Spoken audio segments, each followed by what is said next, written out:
Hi guys and welcome back to the Mighty Blues. My name is of course Cameron and welcome back today to another live stream. It is deadline day. January transfer window closes this evening at 11 p.m. and once again, like every deadline day really, or certainly every deadline day for the past couple of years, Everton are furiously scraping around looking for any player that is willing to come to the football club, any player that is willing to come and join what is an absolute mess at the moment from top to bottom. Now obviously trying to look at things with a little bit more positivity because of the new manager and the new sort of period that the football club under Sean Dyche is the new manager.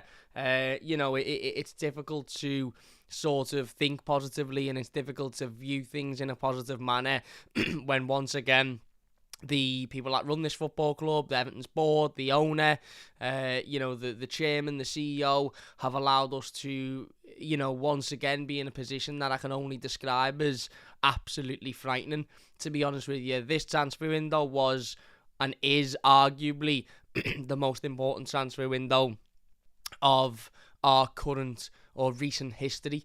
Now, I think I said something similar last season about last season's January transfer window, and again at that time I believe that to be the case as well because of the importance in going and strengthening the team last year, because obviously we knew we were in a really, really difficult position, and yet this season we're in arguably even more of a difficult position. In fact, it's not even arguable, we are in even more of a difficult position because we've lost our top goal scorer from last season, making this for me the most important transfer window of the club's recent history. And we are currently on deadline day, 2:45 in the afternoon, and Everton have not only not signed a player today, but we haven't signed a single player throughout the course of this month, and we've only really ever looked like signing one. And okay, some people will say that wasn't the fault of the football club and that was down to the player and that was down to the player's agents and this, that and the other.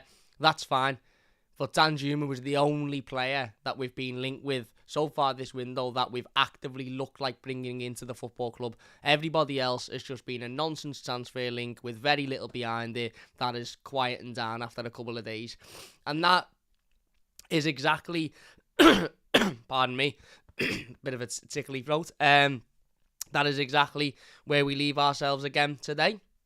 As I said, 31st of January, transfer deadline day, and Everton once again are scraping the battle, looking for anybody that is willing to come to the football club. We've even had links to players like Andre Ayew this morning, which are frightening, considering, again, what would Andre Ayew bring to Everton? Okay, he's a winger, sound. He's a winger. Is he good enough? No, but he's a winger. We've also, of course, heard the news earlier today that Southampton had won the race for winger Kamaldeen Sulemana, who, of course, has been heavily linked with Everton over the course of the last 2-3 weeks or so, but nothing other than just rumours and reports. And going into deadline day today, it was unsure as to whether or not he'd decide to go to Southampton or come to Everton. And as of a couple of hours ago, Alex Kruk has stated that the path is now clear for Kamaldeen Sulemana to join Southampton. He was sulemana enthused by Everton's interest. Not sure they ever went as far as a formal bid. We, of course, heard from Le Equipe as well that Sulemana has chosen Southampton over Everton and will move for £25 million. I think then David Ornstein jumped on the fact that Southampton had won the race for the winger, as well as Fabrizio Romano and other journalists as well. So Sulemana was a name that, maybe coming into today, Evertonians were thinking we could possibly bring into the football club. That one has ended abruptly. The rumours have resurfaced over the last hour or so regarding Manchester United winger Anthony Elanga. According to ESPN, Barcelona have joined Everton, PSV and Borussia Dortmund in the race for Anthony Elanga. So we can pretty much cross that name off the list as well, because if Barcelona, PSV and Borussia Dortmund are in the hat for Anthony Elanga, why would he choose to come to an Everton side that currently look like they're about to embark on their second relegation battle of the last two seasons? We actually heard from Vinny O'Connor, who currently is outside of Finch Farm, about an hour ago. He said that Andre Ayew is not coming to Everton. Also reported that a number of the names that Everton have been linked with over the course of the last few days or so will not be joining either. Vinny O'Connor has said, so Suleiman off to Southampton. Regarding other players linked with Everton, we are told nothing is happening with Victor Gyökeres, who is, of course, the Coventry City forward, Thorgan Hazard, Paul Oniauchu, Shiraldo Becker and Andre Ayew. Sorry, that was a bit of a mouthful there. So, yeah, basically every player we've been linked with over the course of the last couple of hours or so, according to Sky Sports and Vinny O'Connor, who, of course, is outside of Finch Farm, none of them will be happening. In terms of recent rumours, according to Marco Concerio, who is a journalist at Tutto Mercato Web, chief editor, he has reported that Everton have offered £25 million for Udinese striker Beto, which, again, I'm not too sure I believe, if I'm being perfectly honest with you. However, it would seem like the type of thing Everton would do at this point in the January transfer window, because of how desperate we are to improve this squad and because of the fact that we've only got 8 hours to do that. And in that 8 hours, a deal needs to be agreed, confirmation and of the players, obviously, personal terms need to be agreed, and all of that stuff. It's a lot of work to be done in a matter of 8 hours. In terms of his stats, he's played 20 games in the Italian league this season, 7 goals and just the 1 assist in that time. He is 25 years old currently. But yeah, other than that rumour surrounding Udinese striker Beto, every other one has pretty much been debunked over the course of the last couple of hours or so. David Maddock of the Mirror did report that Everton have resurrected their interest in former Celtic striker Moussa Dembele. In other words, Everton didn't really want Dembele a couple of days ago, believed that they could get all the targets, sat on their hands, wasted time, missed the opportunities, and now are, sort of scattering back and seeing if Moussa Dembele is interested in that move. Whether or not he will be, we will wait and see. Chris Beasley of the Echo also reporting a couple of hours ago that a move for Coventry City striker Victor Gyökeres is not on the cards. Obviously, we had all of the stuff regarding Suleiman as well, and the reports regarding Shanks Paul Anachu come from Santi JFM, who said that Everton and Southampton are ready to bid between 15 and 20 million euro for Shanks Paul Anachu, but obviously they were debunked by Vinny O'Connor, or certainly Sky Sports believe that that will not be the case. So yeah, at the moment it doesn't look like Everton will be signing anybody over the course of the next 7-8 hours or so, which is absolutely unfathomable when you think of the position that we're currently in, when you think of the weakness in this squad, and when you think of the fact that we've just allowed our leading goal scorer to walk out of the door. Now, don't get me wrong, I'm not going to sit here and say that allowing Anthony Gordon to leave the football club for 45 million was the wrong choice, because I think it was absolutely the right choice.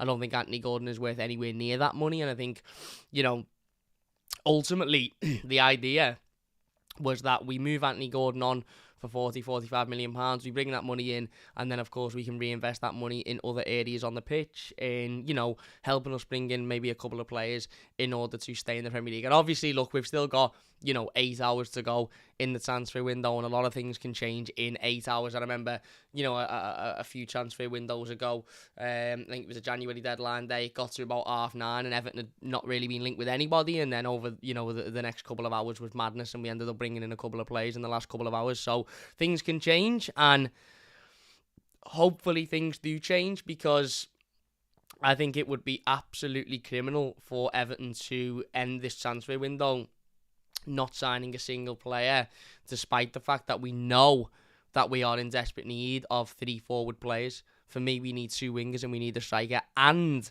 we need a creative midfielder as well, somebody that can create opportunities, somebody that can run with the ball. Now, obviously, it is highly unlikely that Everton will sign 3 players, even 2 players at this point before the end of the window tonight. But I would like to hope that we will get at least one in, and one that can genuinely come in and improve the squad. Not one that just comes in so we can get a name through the door to try and appease fans. One that can come in and genuinely improve this team, because, as I said, if you needed any further proof that the people running this football club are not good enough to run this football club, and that the people running this football club are running it into the ground, this is it. Our most important transfer window in the last 5, 10, 15, 20 years, whatever it is. We've lost our leading goal scorer. Okay, the deal was great financially for Everton, and it was hard to say no to this, that, and the other. Reality is we've lost our leading goal scorer this season and not replaced him so far. We lost our leading goal scorer of last season and didn't replace him in the summer, and we're currently sat with a matter of hours to go on deadline day, and we haven't signed a single player in this transfer window. It's criminal. It really, really, really is criminal, and again, I just don't understand how this is being allowed to happen. I really, really don't know. I don't know who's at fault for this. I don't know whether Kevin Thelwell's at fault for this. I don't know whether the change of manager has thrown a spanner in the works. If so, then why didn't Everton sack Frank Lampard before the January transfer window? Maybe before the World Cup, when we lost to Bournemouth twice in 1 week. If we knew it was going to be a case of, if we were to sack him in January, it would affect the transfer business. Obviously, we can't, put any blame on Sean Dyche, because he's literally been in the door for about 5 minutes. But last January we had this where we'd sacked the manager midway through the month, and then we ended up scattering around for a new manager, and we actually employed Frank Lampard on deadline day last January, and ended up getting Dele Alli in and Donny van der Beek in the hours that followed that. But realistically, Dele Alli and Donny van der Beek done very little for Everton Football Club, and were both failures in terms of what they were brought in to bring. And I've said it before and I'll say it again, I won't sit here and say a good 20 minutes for Dele Alli against Crystal Palace warranted the money that ultimately we paid him to be here and to perform. It was a failure. It was financially a waste of money, and we can't afford to be in that position again. And yeah, okay, whilst we've got a little bit more money to play with now in terms of the Anthony Gordon money coming in, it all very much seems like too little too late again, which is the story of our lives as Evertonians, isn't it? This football club constantly are too little too late. And again, I just feel like this window and this time around, it will cost. I really do. I think it will cost us, and ultimately, as I said, Everton's options now, certainly in forward positions, are incredibly weak. Incredibly weak. Dwight McNeil, Damari Gray, Dominic Calvert-Lewin, Neil Maupay, and Ellis Sims. And they're, at the moment, the forwards that we're looking at to not only create the chances, but score the goals that are going to keep us in the Premier League this season. It's baffling. It's absolutely baffling how this has been allowed to happen. It's baffling how we are on deadline day and we haven't signed a single player in the most important transfer window of our recent history. And okay, I think a lot of Blues are in agreement that Sean Dyche can come in and get more out of this current squad than what Frank Lampard was getting, and maybe bring more out of the current squad, and maybe we'll improve, and maybe the players that we've got currently at the football club will show a little bit more than what they have been showing. But I still don't think they're good enough. I still don't think it's a strong enough squad. I still don't think this, even at their very, very, very best, I don't think this squad is filled with particularly, a lot of quality. I still think it struggles in key areas, and ultimately we needed reinforcements. We needed players to come in. Does it help bringing in a manager a day before the deadline day? Obviously not, because the manager's going to want to have his players that he wants to work with, and he's going to need to work with Kevin Thelwell, and to do all of that in a 24-hour period is suicidal. And that's why we're sitting here now scrambling around for players. Sulemana, is obviously decided to go to Southampton instead. Again, £22 million on him would have been steep, but he would have been a player that could come in and potentially improve us. We had the Conor Gallagher stuff yesterday, which was debunked fairly quickly, but a lot of top journalists and reporters suggesting that Everton had a heavy interest in Conor Gallagher, but he apparently decided himself that he didn't want to come to Everton. Again, it just seems very last minute, which is an absolute clear show of no plan, no structure, no real way of working, no real, no thought process. And it does lead me to question what Kevin Thelwell has been doing over the course of the last 30 days or so. And okay, I'm sure we will be hit with Kevin Thelwell was preparing to buy players for Frank Lampard, and then obviously Frank Lampard was sacked and we brought Sean Dyche in, this, that, and the other. But I've said this before and I'll say it again. Proper football clubs are ran so that you don't bring in a player for a manager. You don't bring in a specific player for this manager or a specific player for that manager. You bring in players that suit the philosophy and the identity of the football club. And then what you do is you bring in a manager that either suits the philosophy and identity of the football club or that can mould themselves to suit the philosophy and identity of the football club and work with the players that are there. Hence why when Brighton sold Basuma, they'd already bought Moises Caicedo.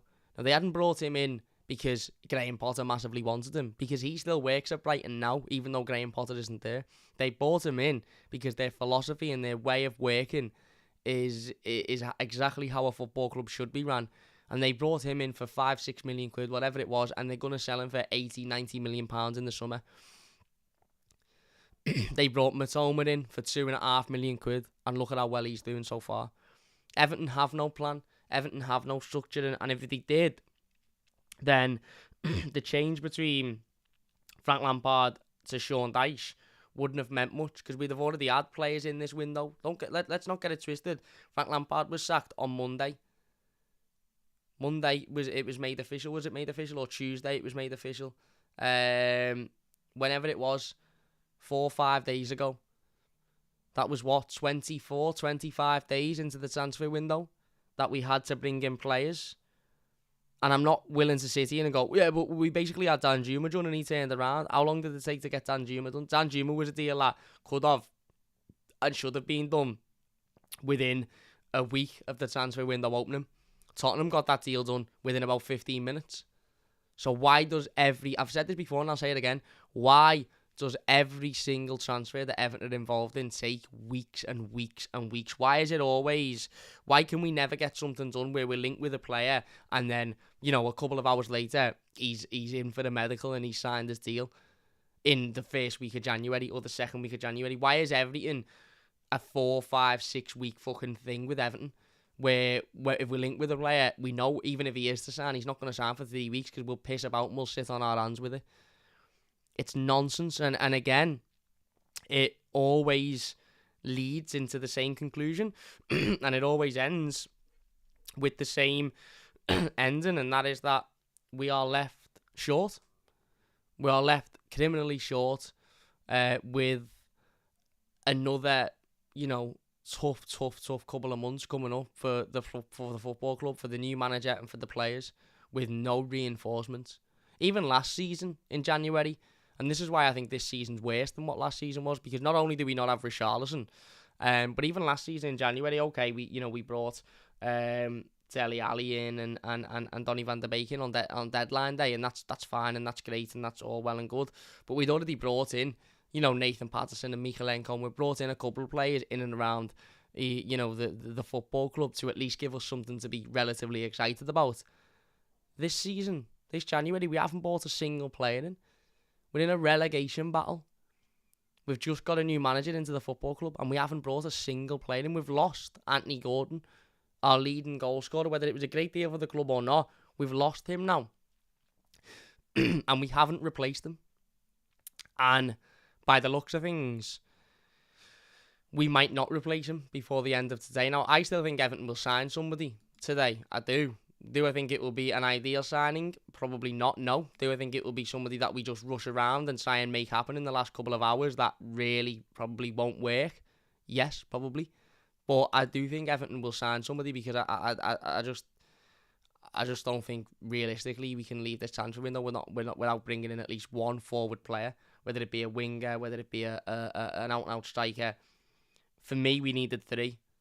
And I said a couple of weeks ago, I won't be happy unless we've brought in 3. So even if we do sign one tonight, I won't be happy because ultimately it's a failure. There's no way that Everton can now make this transfer window a success unless somehow they go out and bring in, Mohamed Kudus, an out-and-out striker and another winger, all before 11 o'clock tonight. And that isn't going to happen, is it? Let's be honest. So this transfer window is another transfer window that Everton have failed in.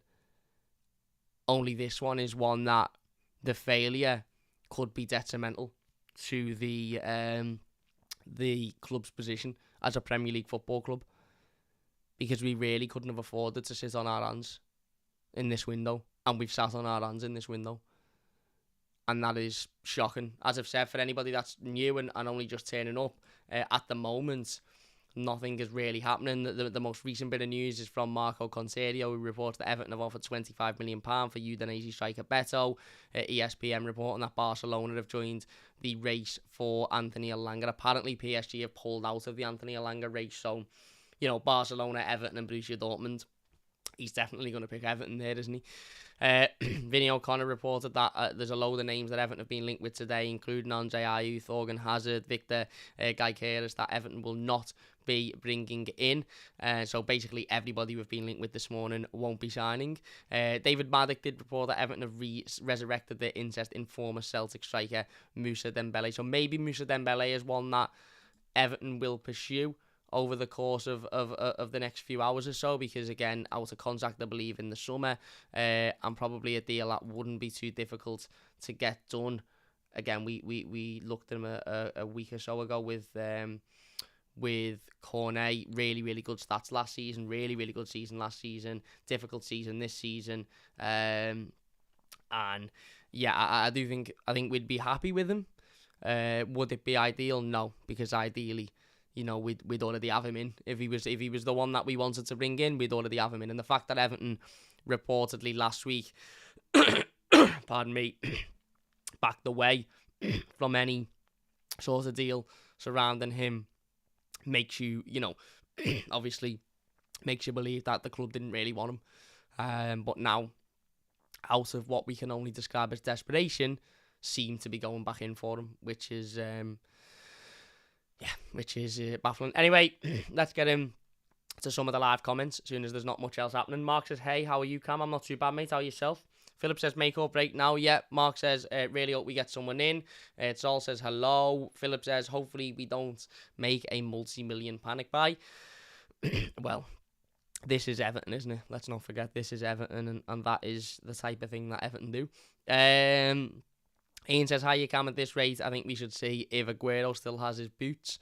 Absolute joke, mate. Good to see Sean having them throw up at training. No, yeah, there was some good pictures of them. Mozza says, heard Sandro has turned us down. We're like the ugly bird at a party. Alan says, hello, Cameron, best show on Everton for sure. Thank you very much, mate. I appreciate it. Need a few in. What do you think, Dice Cam? Yeah, as I said, for me, we needed 3 in. At the very, very least in this transfer window, 3 attacking players, and at the moment we haven't got any in. Keane says, any news on Gyökeres? According to Vinny O'Connor, who is outside of Finch Farm, obviously Sky Sports, he's reported that Everton will not be pursuing a deal for him. I think there was a couple of other reports as well suggesting, I think The Echo reported suggesting that Everton will not be pursuing a deal for him either. Obviously, that could change over the course of the next few hours, but at the moment, it doesn't look like anything is happening there. Watched Beto last night, says Mozza. Did you? Interesting. Jason says, hi Cam, with a joke. Kevin Thelwell is rubbish as the board. Rubbish wasn't the word I wanted to use. Well, Thelwell's got to earn his book now, ultimately, and he's got 8 hours to earn his book. It will be seen as a catastrophic failure from Kevin Thelwell's position, regardless of whether he's in charge of finances or regardless of whatever the reason is. It will be seen as a catastrophic failure from his position if we do not sign a single player in this window. It's as simple as that. We don't have any transfers in yet, says Oliver. Philip says, I thought we were making a bid for the Coventry player. Apparently no. Apparently not now. So yeah, there's not really much else to talk about. I've done a lot of these deadline day streams before where we've sat down for an hour, 2 hours, 2.5 hours, and we've spoke about this player and that player and the other player that Everton are linked with and who we could potentially sign and who we think we're going to sign and this, that and the other. But it just doesn't really look like we're going to sign anybody at the moment. And as I said, hopefully that changes, and I'm sure that will change. And when that does change, then we'll be back with another update and talking about it. And I'm actually going to be going on Toffee TV later this afternoon as well to talk about it. But yeah, as of now, nothing is happening, which is shocking considering the situation that Everton are in. It's absolutely shocking, and yeah, I don't really know what else to say. It is another example that the people that are running this football club simply aren't good enough to run this football club and shouldn't be anywhere near in the position to run this football club. But let's wait and see what happens over the course of the next few hours or so. I just thought I'd jump on and do a little update video, just because it's deadline day, and I just wanted to sort of check in and talk about where we were up to at the moment, which is effectively nowhere, but it's always good to check in and have those conversations, isn't it? Obviously, we know, yesterday we spoke about the Conor Gallagher stuff a little bit. Again, various reports suggesting Everton had bid £45 million for Conor Gallagher. Other reports suggesting that was not the case. David Maddock of the Mirror stated that Everton have not bid for Conor Gallagher. Two other clubs are ahead of Everton in the fight for Gallagher. Everton did make an initial inquiry, but learned that Gallagher's interest was elsewhere, so did not pursue. Sky Sports reporting that Conor Gallagher is not interested in a move to Everton. Sports Pete O'Rourke did report yesterday that Everton are considering a move for West Ham defender Ben Johnson before the close of the window, and Dyche has apparently sanctioned the move for the 23-year-old who can play right back or left back. I watched him yesterday in West Ham's game against Derby, and he wasn't very impressive, to be honest with you. But yeah, that seems to be it. Doesn't look like Conor Gallagher will happen. Ben Johnson may well happen, because I can't see that being much of a difficult one to make happen. But in terms of forward players where we know we're really weak, where we know we really need to go and strengthen, not much happening at the moment. But if that changes, we'll be back to discuss it. And obviously, any signings that do get confirmed, we'll be back with a video with as well. But look, we're going to leave it there. If you have enjoyed this, please do leave a like. As I said, please do subscribe, because the content will be absolutely flying over the course of the next few days or so. So if you haven't subscribed, please do so. If you watched as a live stream, big thanks to everybody for watching, and if you've watched as a YouTube video, then please do leave all of your thoughts and comments down below, and we'll get involved with as many of them. But until then, big thank you all for watching. Leave a like if you have enjoyed it, subscribe if you're new, and we'll see you later.